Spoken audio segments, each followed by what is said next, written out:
Anthony Edwards and the Wolves, they are in Phoenix, taking on the 9-6 Suns, who's found a little bit of an identity here. But it's been a roller coaster year for the Wolves, right? They've played great against down competition, but they've struggled against better teams. Minnesota is undefeated against teams with losing records, but they're winless against teams with winning records. And one thing that's been consistent for the Wolves this year is offense, right? They've scored at least 110 points in all 15 games so far. The only team with a longer streak to start the season is the 1961 Cincinnati Royals that were led by Oscar Robertson. So even with that offensive output, though, Anthony Edwards is in the middle of a little bit of a slump here, because look at his last 4 games. He's made just 3 of his last 33-point attempts. That is the 4th worst by any player with 30 or more attempts in a 4-game span. So, Queen Chiney, how exactly does Ant get the Wolves to take that next step? If the Minnesota Timberwolves want to take it to the next level, the one area they should focus on is actually not the 3-point line, it's the mid-post. MJ, Kobe, LeBron, they have all mastered this aspect of the game, and Ant Edwards is next. So let's take it to the court with a little bit of court vision.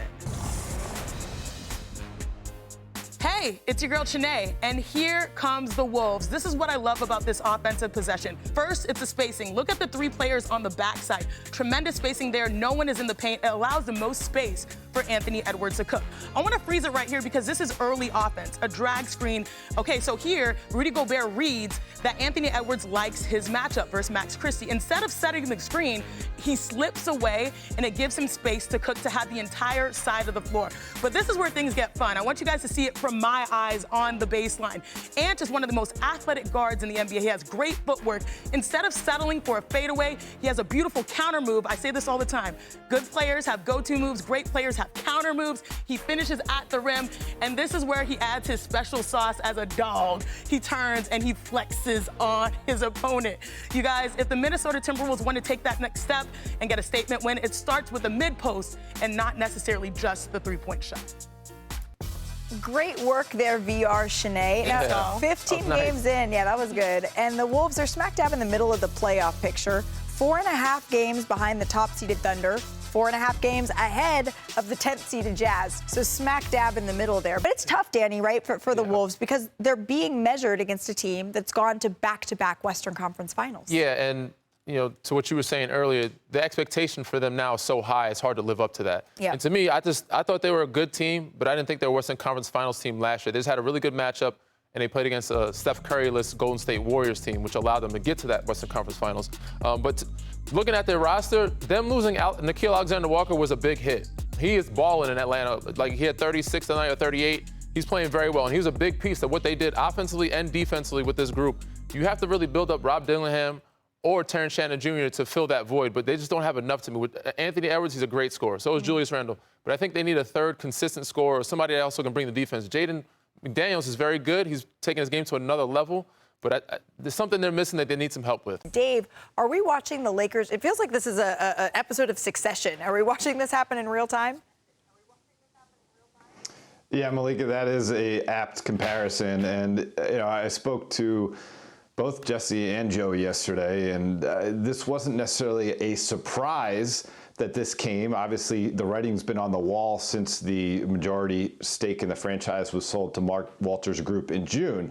However, that didn't end up cutting the disappointment whatsoever. This was a devastating day for both of them to come to the realization that they won't be able to hand over their stake in the team to their children, which they always grew up thinking that was their father's goal, for the Buss family business to be the Los Angeles Lakers in perpetuity. Now, I'll say that Joey and Jesse got ahead of this. They launched Buss Sports Capital last month. They've already set up meetings both domestically and abroad with major pro sports franchises, including a franchise in the Major League Baseball League. And so certainly they are trying to set themselves up and not be completely reeling from this news.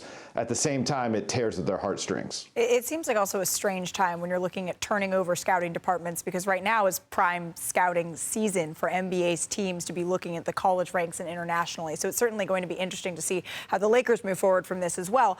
Let's talk about this current team, though. Of course, LeBron James, he made his season debut against the Jazz on Tuesday. That's where I lost my voice. And now that that's out of the way, Dave, how is it looking for the 40-year-old about to turn 41 to get to game number 2 and beyond? Yeah, Malika, I spoke to a source close to LeBron today, and he told me that LeBron's usually measured about these things, but he reported that LeBron felt, quote, great coming off that season debut against the Jazz. Now, the schedule has helped out. The team had off on Wednesday, and they had a practice Thursday. They'll get 2 more days to get ready before they play their next game on the road Sunday in Utah. The big question moving forward is not just can LeBron stay healthy and not have the sciatic creep back in, and obviously LeBron is going through exercises and mobility drills in order to try to stave that off, but can he get his wind back at the same time, keep his body in the best shape in order to make it to the finish line? And LeBron can only miss 3 more games between now and the end of the regular season to be eligible for for the awards, including All-NBA. He's been an All-NBA player the last 21 years straight. The source I spoke to today said, hey, at 41 years old, I'd rather LeBron skip back-to-backs, but we'll see how that aligns with his plans to maybe be eligible for All-NBA once again. All right, Malika, so these are my 5 biggest surprises here 1 month into the NBA season. Number 5, we're going to go with the Philadelphia 76ers. What would you have said if I told you that Joel Embiid would play 6 games and Paul George would play 2, and yet the Sixers are in the top 6? We talked earlier about how good Tyrese Maxey has been, but they've got 4 guys averaging over 16 points. None of them are Paul George or Joel Embiid. Quentin Grimes, VJ Edgecombe, their rookie, and Maxey, second league in scoring, has absolutely driven that. I like it. At number 4, Dave just talked about the Lakers.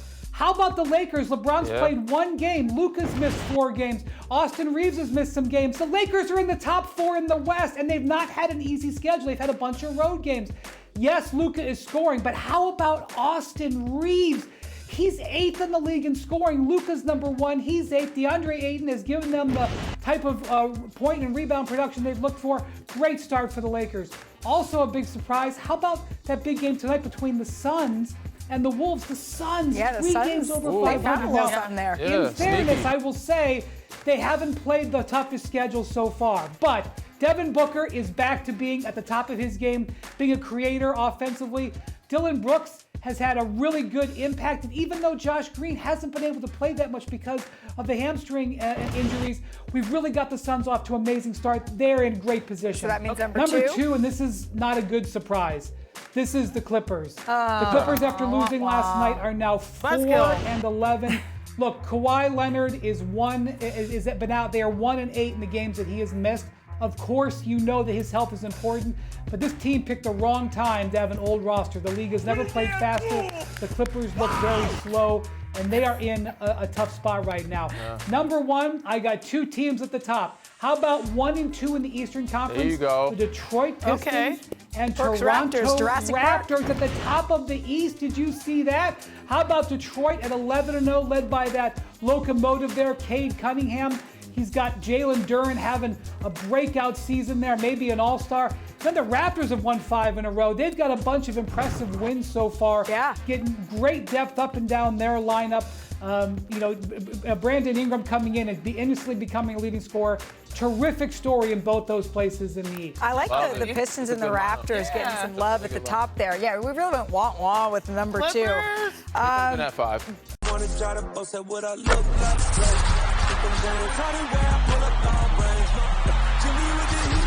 fire. The city, yeah,